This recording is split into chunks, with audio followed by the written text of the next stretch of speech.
What's up, guys? Today I am joined by a very special guest, Botond from Hungary. How are you doing today, Botond? Hey everyone, glad to be here as always. If somebody asked me to speak with them about the 49ers, it's a pleasure for me because I do think that Amin is a really great and talented guy, and I do think that he will have some future as a sports reporter, and I wish him the best. So I was really happy when he asked me to get into his show. So I'm here, and hopefully we will have a great talk about the 49ers. Yep.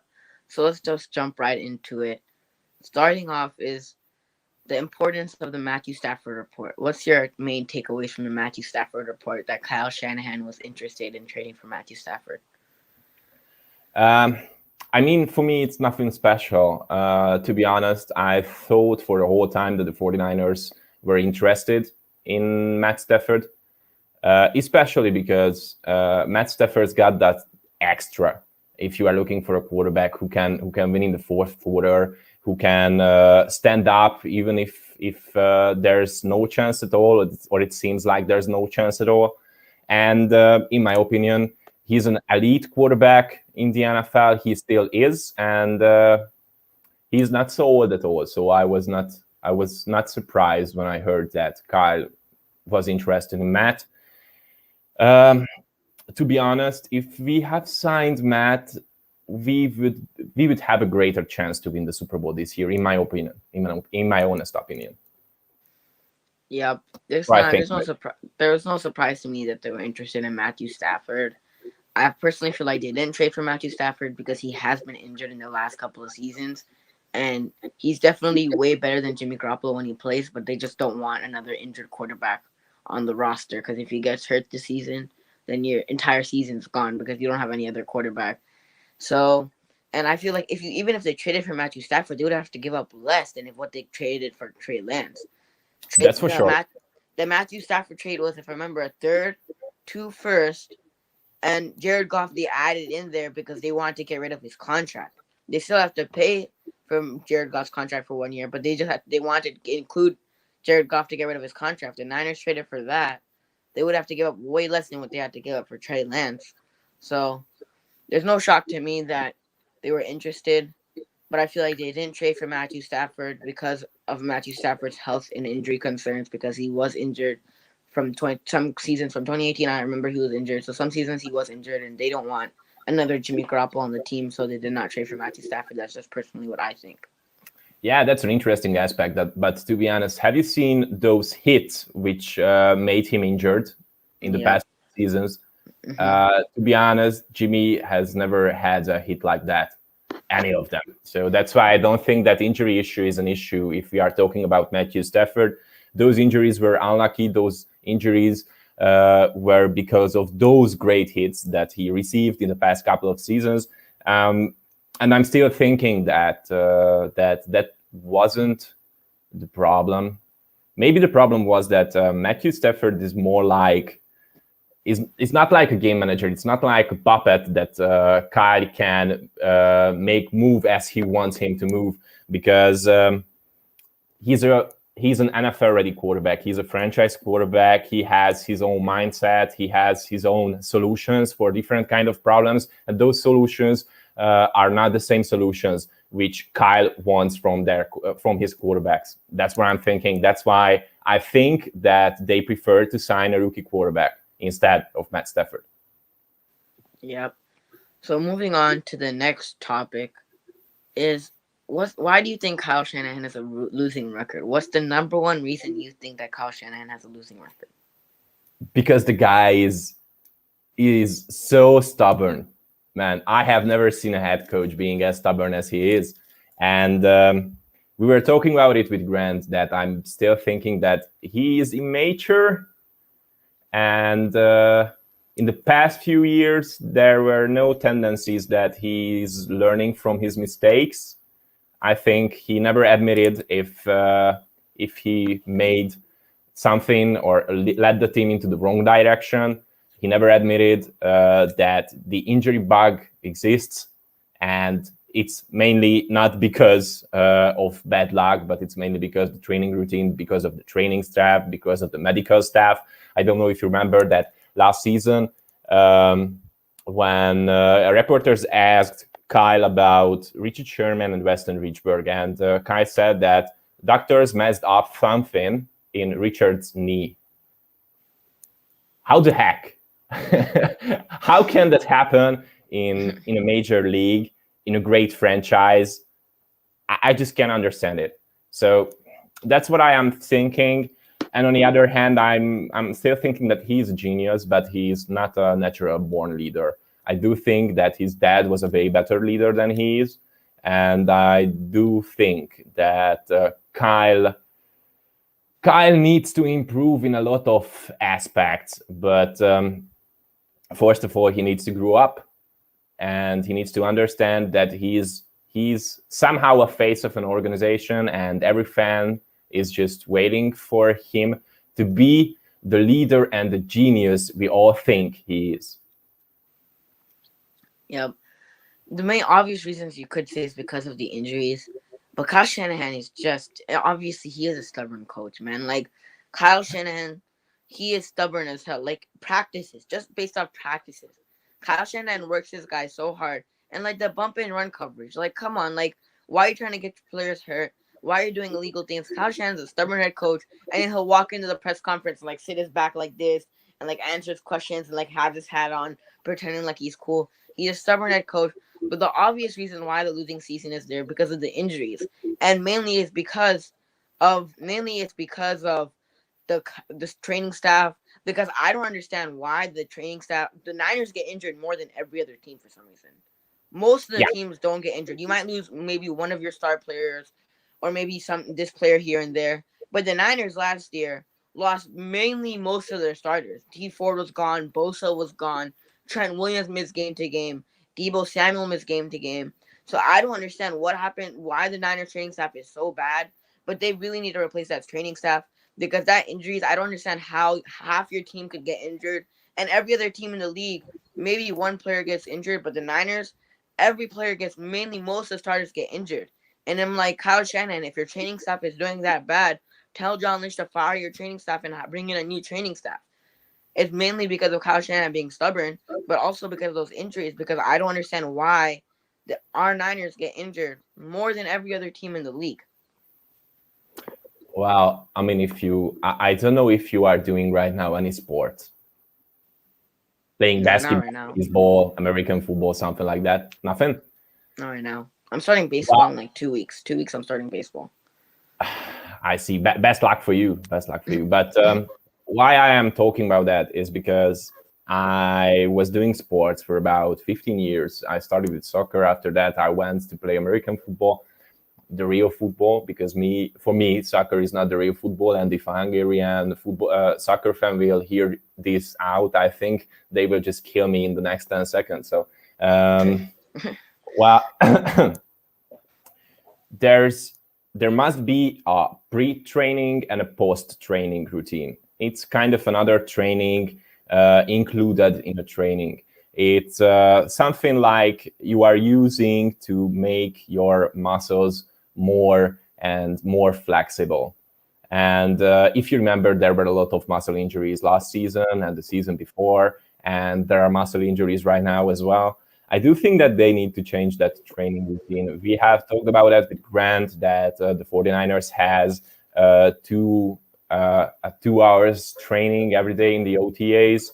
And when I was playing American football and I was an absolute amateur here in Hungary, we had 3 hours training sessions when one of my coaches said that if you are not going to work enough on your flexibility, you will be injured in the whole time. And to be honest, there were seasons when I played more than 30 games of American football here in Hungary, because here is so much other here in Hungary.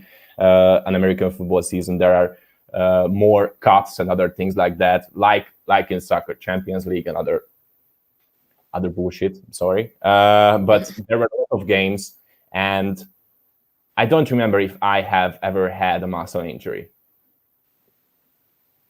I just don't remember. But I have played against players who were playing in the US college football. And even on those matches, I've never had a muscle injury like that. And I'm still thinking that it's because of the training routine. It's because of the style what the 49ers plays right now. Because I don't know if you remember that a lot of offensive linemen had injuries, muscle injuries on their legs in the past few seasons. It's mainly because the outside zone system, because they are doing a lot of lateral moves. And we all know that offensive linemen are not born, they are made. Those guys are artificially made up to be as muscular and to have as much mass as they have. So those injuries are mainly because of that. And the other injuries for the running backs, wide receivers, and the other players are because of the training routine. I'm sure that's because of that. And I'm sure that Kyle must to change something, as you said before. Yeah, so moving on to the next topic is what are the odds that Jalen Hurts becomes wide receiver number 3? One more time, please. What are the odds that Jalen Hurts becomes the wide receiver number 3? Because he was drafted in the 3rd round, and we drafted Jalen Hurts over Terry McLaurin. So, what are the odds that Jalen Hurts becomes wide receiver number 3? I understand. First, before I answer that question, if you let me, I will answer a comment because Ikim asked if there's still cucumber season here in Hungary. Yes and no.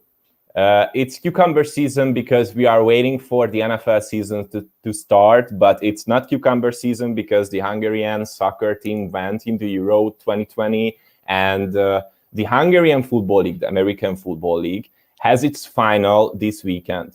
So there are going to be about 6,000 Hungarian fans who are going to watch that game.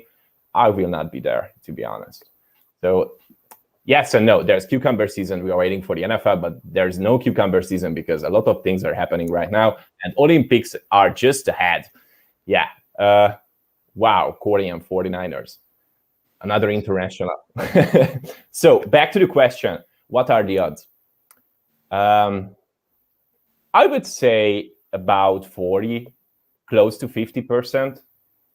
And if you are asking me why do I think that, is because I don't know if you remember his off-season games 2 years ago when we signed him during the draft.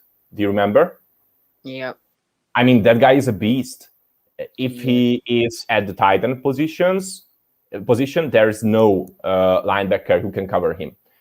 He can be a running back and goes downfield, can go downfield to catch balls. There's no linebacker who can cover him.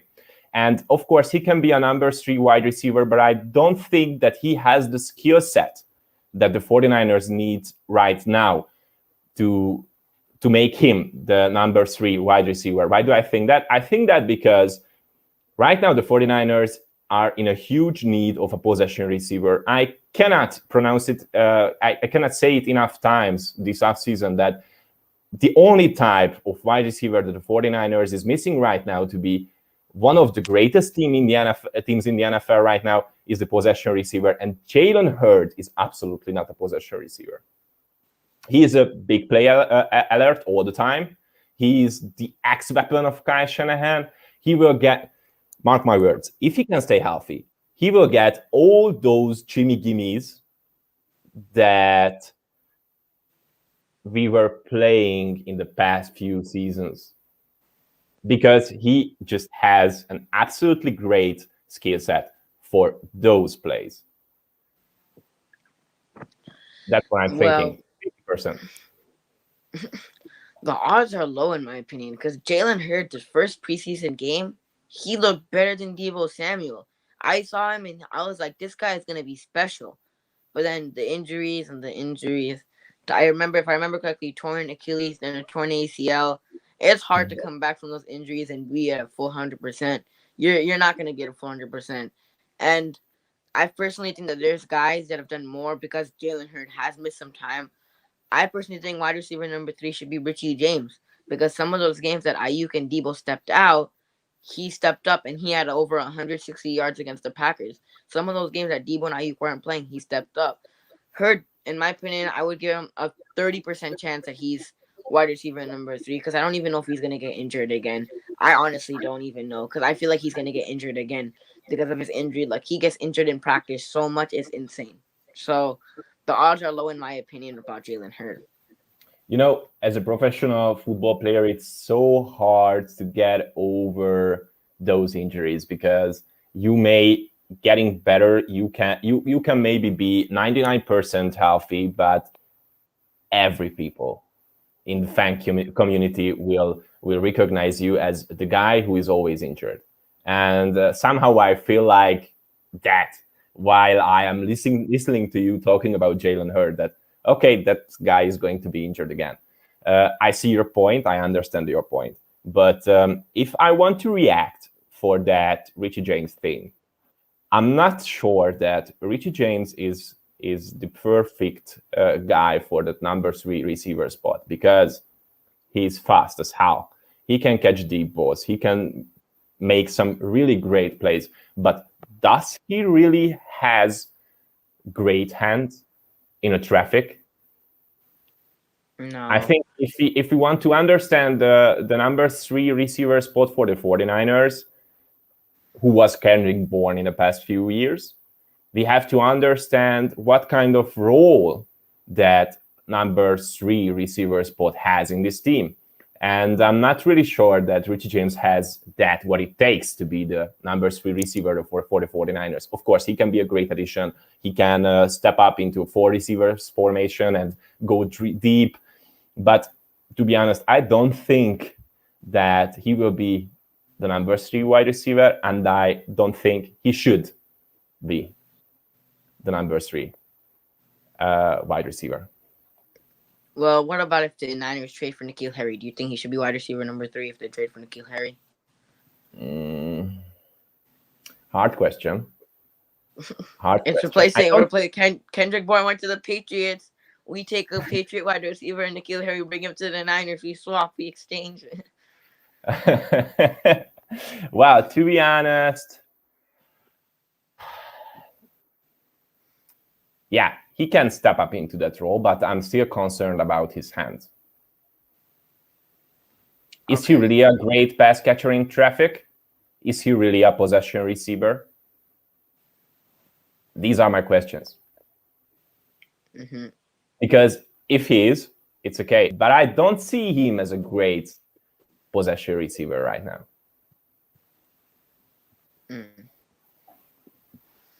Well, moving on to the next topic is, will 49ers right tackle Mike McGlinchey have a comeback season or bounce back season? I think you all know, you all guys know who are watching Grant and me talking about American football, that I call Mike McGlinchey Mike McMuffin and McFluffy and other, and I have some other great names for him. To be honest, I don't think that he will get another contract with the 49ers. I have seen that he built up some muscles and some fat to be more like an offensive tackle and not like a run blocking tight end in the NFL. But right now, these days, when American football concentrates so much on passing game, I don't think that a right tackle who is good only in run blocking can be a forever starter for the 49ers. He will be better this season because of the mess he built up, but I don't think that he will get a new contract. I don't think that this will be a bounce back season. This is just going to be a better season than it was last season. That's all. That's what I'm thinking. I feel like it will be a better season than last season because he is building up that muscle. But the division with that D-line has gotten way better. Carlos Dunlap re-signed with the Seahawks. Jamal Adams, if he comes back healthy, he brings the blitz. So does Bobby Wagner. J.J. Watt signed with the Cardinals. J.J. Watt Yeah. against Mike McGlinchey, that's not pretty. That's really not. Especially in pass blocking plays. J.J. Watt's going to throw Mike McGlinchey on his butt every single play if it's a pass blocking play. So it's not going to be pretty for Mike McGlinchey. Will he have a bounce back season? No. Will he have a better season? Yeah. But it's not looking good for Mike McGlinchey, especially going up against guys like J.J. Watt. I just don't see it. I really don't. Especially in pass blocking plays, McGlinchey gets thrown in his butt every pass blocking play. Yeah, and if you pay enough attention, you see that Kyle recognized that problem. Kyle signed a different type of running back during the draft, and Kyle drafted two different type of offensive linemen during the draft. Maybe to switch our offensive style of play from outside to inside zone. Because while we are going to run the ball inside, we can just cover all those faults that Mike McGlinchey makes during a game. And that's the key, I think. I don't think that the 49ers are thinking of him for a long term. Mike McMuffin sounds like a great breakfast items at McDonald's in Hungary. Well, if I will ever go again to the McDonald's, which is very, very possible in the next week, then I will just ask the store manager if we can just make a new burger, like a new food called Mike McMuffin.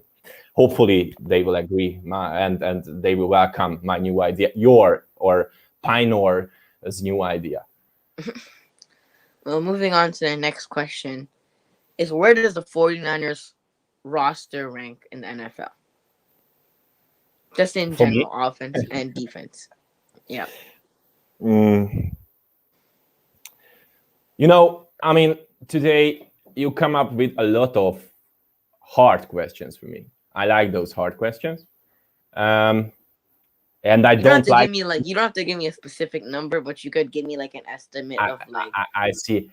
If I am just talking about the talent pool that we are building this team up from, is I do think that this team could be a top 5 or a top 7 team in the NFL. If you combine it with the strengths and weaknesses of Kyle Shanahan, this team is a top 4 or top 3 team in the NFL.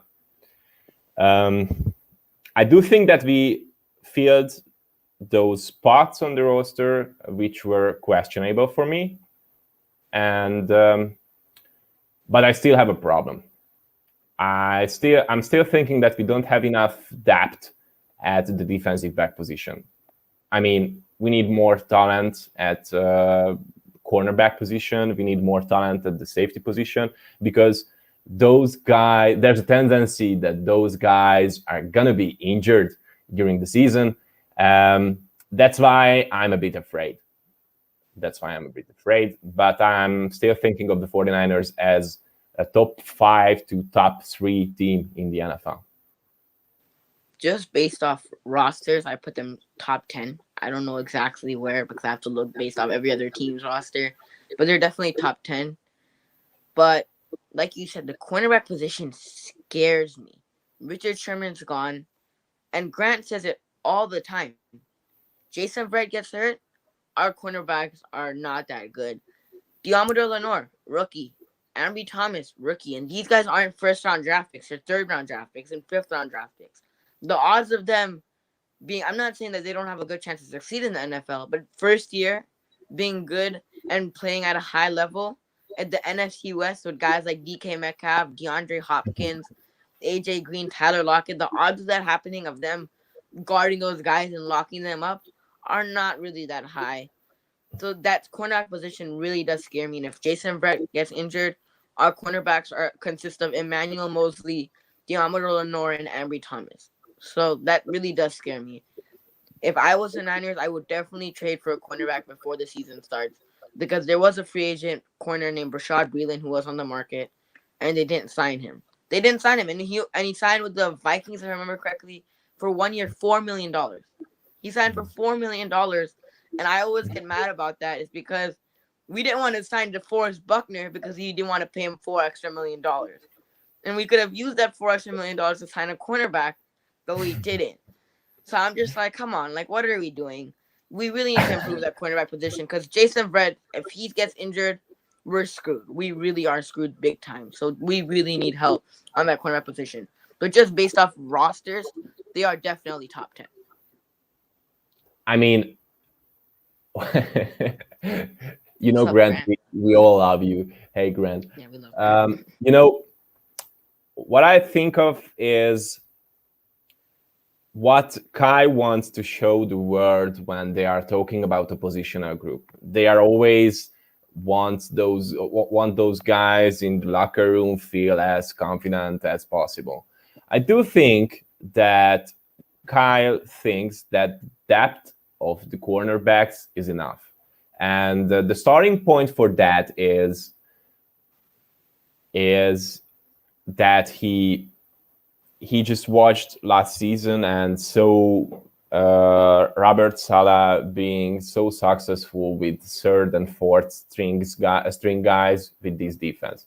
My problem is that I know, because everybody says that DeMeco Ryans is a great leader and he was a positional coach. He's just a great guy. But we don't have any example if he's a good defensive coordinator or not. I think this season will be really hard for the 49ers because we just switched a key position at the coaching group and we just switched for a guy we don't know how much he is worth.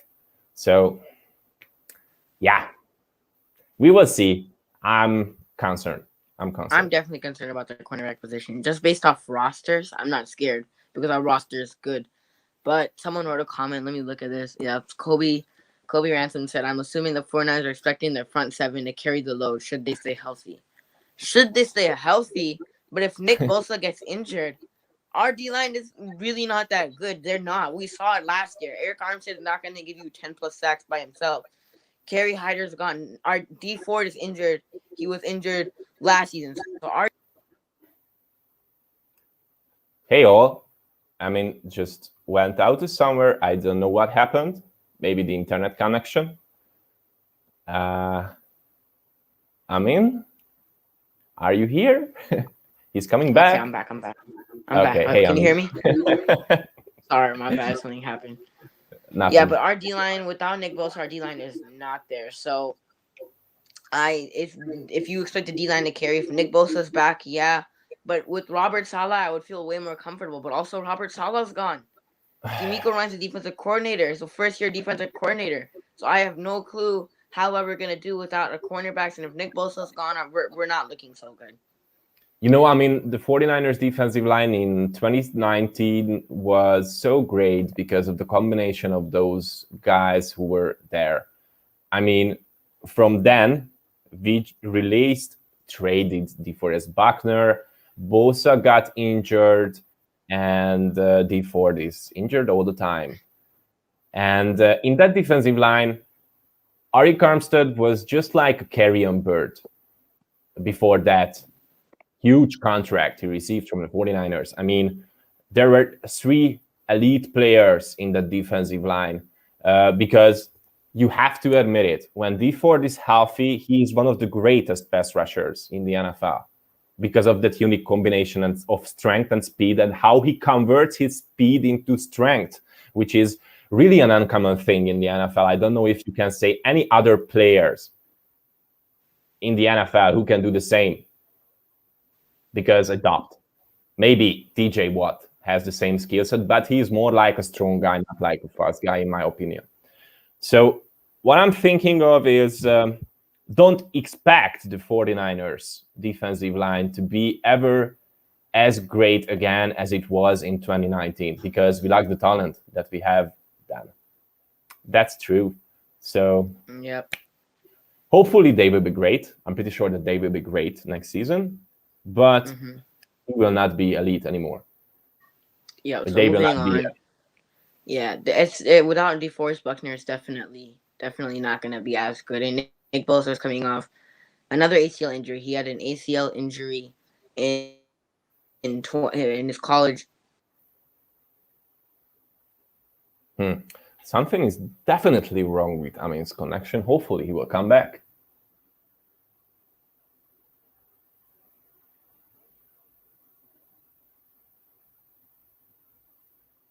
Until that, we will wait.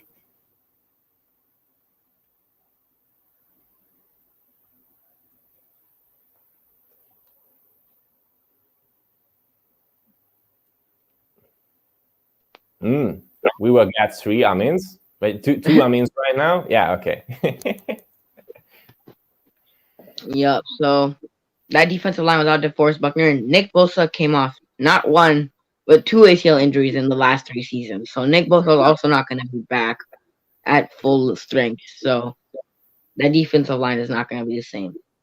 So moving on to the next. Did you want to say something?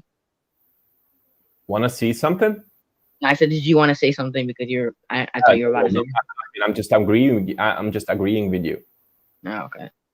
Okay. So moving on to the next topic are the 49ers Super Bowl contenders this year? No, they are not. They are not. They are not because the lack of talent they have in the cornerback position. They are not because that defensive line is not elite anymore. It's close to elite, but it's not elite anymore. And they are not because they are going to have a rookie defensive coordinator. So, no, they are not, in my opinion. On the offensive side of the ball, they may be. I think the offense alone will have the team go into the playoffs. Maybe they can go into a divisional championship, but they won't win it, in my opinion.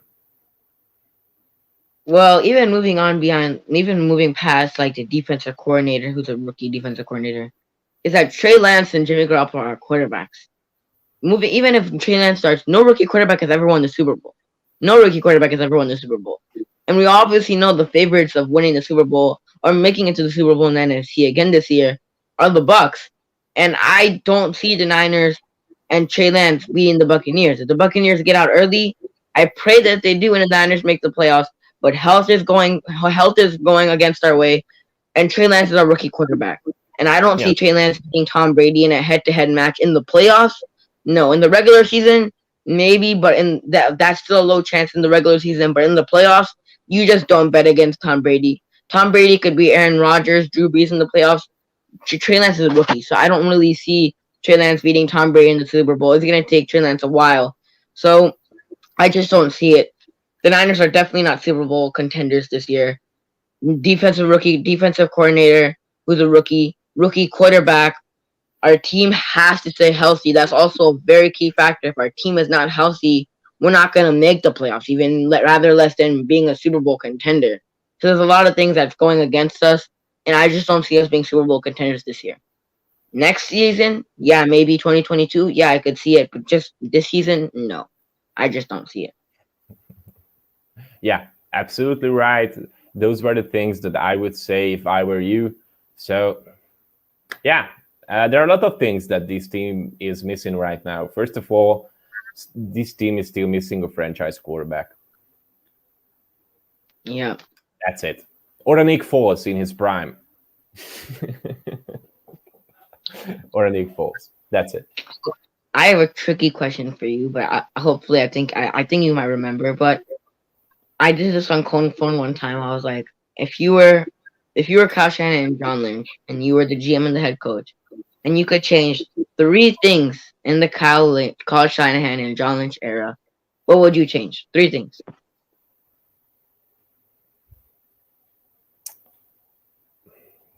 Drafting Patrick Mahomes. That's one, I think. Not trading DeForest Buckner, and not re-signing Arik Armstead. Yeah. Those are 3 things for me. So if I had to do 3 things, obviously one of them is run the ball in the Super Bowl. We could have had a Super Bowl ring if you just ran the ball, Kyle. Like, you didn't rely on Jimmy Garoppolo in the NFC Championship game. You only made him run throw 7 passes, and the Super Bowl you're putting the trust and pressure on Jimmy Garoppolo. Like, you should have just ran the ball. That's easily one thing that I would change. Run the ball Yeah. in the Super Bowl. Definitely, I think that would have a different outcome. Then the different other one would be signing DeForest Buckner. We have to. If we sign DeForest Buckner, our defensive line would be way better. And Eric Armstead isn't, in my opinion, top 10 in his position. DeForest Buckner is top 2 or top 3 in his position. You could argue Aaron Donald, then Chiefs fans will say Chris Jones, and then obviously DeForest Buckner is right behind Chris Jones, or you could say DeForest Buckner is better than Chris Jones. So DeForest Buckner is top 3 in his position, and Eric Armstead's not even top 10 in his position. So definitely re-signing DeForest Buckner. And the last thing is obviously we might say drafting Patrick Mahomes, but nobody knew Patrick Mahomes would have been that good. So even if we drafted Deshaun Watson, because quarterback is one of the most important positions on a team. If you don't have a good quarterback, you're not going to win games. That's just the way it works. If you don't have a good quarterback, you're just not going to win games, and you're just not going to be in playoff contention. You have to have a quarterback, and quarterback is one of the most important positions on the field. So if you don't have a quarterback, I don't understand why they didn't draft a quarterback. They drafted Solomon Thomas, and what even sucks more is that Solomon Thomas was a bust, and he's not even on the team anymore. So when you had the opportunity to draft a quarterback, why didn't you do it? And Grant Cohn said it yesterday. We passed on Kyle Shanahan. We passed on Deshaun Watson. We passed on Patrick Mahomes. We passed on Josh Allen. We passed on Kurt. We looked at Kirk Cousins and we passed on Kirk Cousins, and then we even passed on Tom Brady to get Trey Lance. So we passed on all those guys, and now we have Trey Lance. Hopefully, Trey Lance works out. But if he doesn't, we passed up on a lot of guys who are superstars in this league, and we passed up on the GOAT. So I don't know what more to say. Those are easily the 3 things that I would definitely change if I was John Lynch and Kyle Shanahan. Great ideas in my opinion.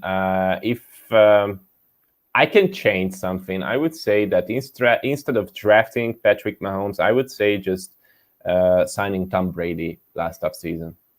Yeah, could have changed a lot of things.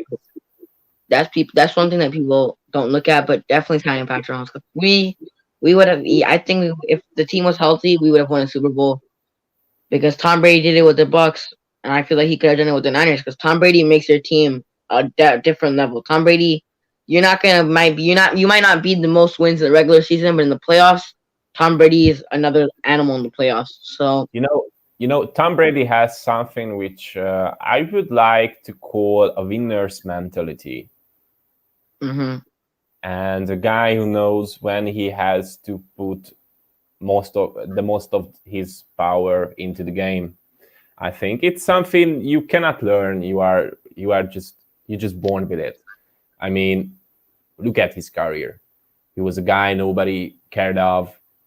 He went to the Patriots. He put in a lot of effort and work. And right now we are talking about him as the GOAT. And maybe he's not as talented as a thrower as Joe Montana was, but he's just a winner. He's just a winner. He is just a winner. He wants to win at all costs. Yeah. Yep. And if Trey and Kobe Ransom said, if 5 games is definitely not enough to judge whether he was the guy or not. Jimmy Garoppolo, you judged him off 5 games? Really? You judged him off 5 games that he was a superstar and you're going to give him $100 million contract? Dak Prescott played 3 seasons and he didn't even play last year and he got a $100 million contract. Jimmy Garoppolo played 5 games and Kyle Shanahan and John Lynch are like, this is the guy. We're going to give him $100 million. Like, really? That didn't work out for you in the long run. Really? Like, come on. That's not really something that you would do as a coach and a GM. Giving 5 games and you give him a $100 million contract? No. Absolutely not. They should have just giving him a franchise tag. Yep. See how he does in the season. If he didn't do good, then you get rid of him and you don't have to stick with him long term and you don't have to pay him money. But if he didn't do good, then you could just get rid of him. But if he does good, you can sign him to a contract. But basing him on 5 games, that's ridiculous because there's many quarterbacks that might give you 1 or 2 good games and then they get paid and they suck. Many players, they do really, really well. They get their huge contract and then they just really don't pan out to be what their contract what the contract values them to be. So there's many players in the league, many players in the past that get big contracts and they just don't succeed. And Pinor said if Trey better work out, if Shanny wants to be respected and not fired, that is true. If Trey Lance doesn't work out, Kyle Shanahan's gonna get fired. He's not gonna be respected. And I feel like Kyle Shanahan's still on the roster, still a coach for the Niners, is because his name is Kyle Shanahan, and he's a very wanted commodity among teams around the league. If he was any other coach, he would be out of there. Yeah, that's for sure. That's why I'm always saying that nobody talks about that, but I do think that Kyle is on a hot seat right now because the 49ers have to perform this season, and they have to perform next season, because maybe this season he can say that, okay, this year is all about Trey learning the system, and he's going to be ready to be the future quarterback of this franchise. But to be honest, they gave up 3 years of first-round pick for a single pick who doesn't have so much experience as a thrower, who never played on a higher level than college Division II. I'm concerned, and everybody should be concerned right now. But I'm faithful. I do think that there are going to be great things in the future with our new quarterback, and hopefully it will happen, and it will not stay just a dream for me, because if it stays just a dream, then we will say goodbye to Kyle Shanahan in the next 2 years. Yep, and Korean 49er said, on Kyle, Bill Parcells said, "You are what your record says you are." And that's true. Kyle Shanahan hasn't had one. He's only had one winning season, and people said he has bad teams. Yeah, his first season he had bad teams, but his second and third season and his fourth season, third season, I get that he won to Super Bowl, but this year we should have made the playoffs, but we didn't. I get you could have said all the injuries and all that, but no, most owners of teams, we don't really care about your injuries and all that. You're out of there. You haven't given us more than 2 winning seasons or 3 winning seasons. You're gone. The only reason Kyle Shanahan isn't out of there because Jed York is honestly a trash owner. And Kyle Shanahan is just a wanted commodity because his name is Kyle Shanahan, his dad, Mike Shanahan. And just because of that Shanahan name, he's not fired yet. Otherwise, most other coaches in the league would be fired. Some coaches are fired after one bad year with horrible teams. And Kyle Shanahan's had good teams, and he hasn't given us more than 2 winning seasons. So, yeah, that's it. So that basically wraps up our show. I really appreciate you joining me, Botond. I know I'm pretty sure it's late in Hungary. I don't know if it's late or morning in Hungary. It's almost 9 p.m. It's almost 9 p.m. So it's not that late in Hungary. But I really appreciate you doing this with me. Thanks for everybody that tuned in. Please like, please subscribe. And I appreciate you doing this with me, Botond. And I'll see you guys in the next one. Peace. See you guys.